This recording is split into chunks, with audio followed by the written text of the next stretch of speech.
உயிரினங்களுக்கு பாருங்கள், இந்த சேட்டலைட் இமேஜ் பாருங்கள், அந்த பசுமையாக தெரியுது பாருங்கள், அதுதான் அந்த 50 ஏக்கர் உள்ள ஒரு காடு.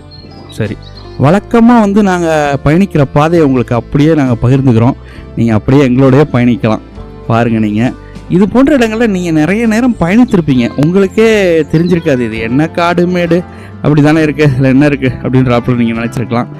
உணர்ந்து ஒரு செய்தியை பார்க்கும் பொழுது நமக்கு நிறைய செய்திகள் நமக்கு தெரிய வரும். சரி, செய்திக்கு வருவோம். எங்கள் வீட்டில் இருந்த ஒரு சிறிய பகுதியில் இருந்த செடிகளுக்கே அவ்வளவு உயிர்கள் அந்த இடத்துல வந்தடைஞ்சதை நான் பார்த்தேன். பறவைகள், பட்டாம்பூச்சி, இது போன்ற உயிரினங்கள் எல்லாம் வருது.